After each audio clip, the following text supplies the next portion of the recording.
I've had many instances because I'm articulate and I know the law, I always win these arguments. So I'll give you an example. We were at Whole Foods. The store manager says, you have to leave. We say, no, we have the right to be here. Would you like to sign my papers? Okay. And then they say, oh, you're trespassing. We said, please call your supervisor or please have the police come. We'll explain it to them. Cruisers will show up, guys with all puffed up. Hey, you can't be here. You have to leave. Typically the lower level officers, we said, no, we want to let you know that we have a right to be here. There's been the Pruneyard rulings, Blovsky rulings during an election cycle. When we're collecting signatures, we're not harassing anyone. This area becomes a public square. And then he go, whoa, no, you have to leave. I said, please call your supervisor. So it keeps escalating. The supervisor shows up.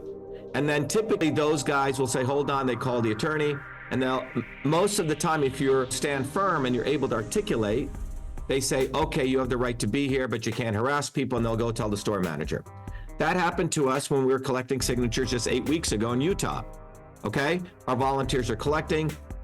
The store manager says you can't collect. I said, we have the right to collect. 3 police officers show up, start wanting everyone's IDs. And then I said, please bring your supervisor. The supervisor was quite nice. Yeah, So like I said, I'm definitely going to one check is it a out. Pruneyard ruling, and the other is Roach Brothers. Okay, Those are the 2 Supreme Court rulings. for sure. Okay, That definitely basically, going to... yeah, I mean, we were shocked when I first started collecting signatures.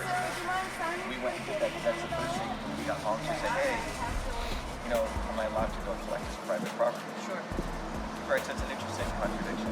For sure. Private property. Yeah, well, it's definitely interesting, right? He said, oh, I'm really interested in case law. We said, this is a reality. He called up the state attorney. He said, you have the right to be here. He reprimanded actually the store manager. That is the reasonable way. But think about what we have to do, David. We have to do this education. Yes. We have to do all this work. Democrats, Republicans, and others don't. Booby Kennedy doesn't have to do that. He just pays people to collect signatures. But if you're an ordinary working class person like me, and if you have working class supporters, think about the barrier to entry. First of all, getting volunteers to go collect signatures on a cold day is difficult. Then they have to face the police. They have to face all this intimidation. And this is where the election fraud really begins. We need to build a bottoms-up movement. Go to shivaforpresident.com and volunteer.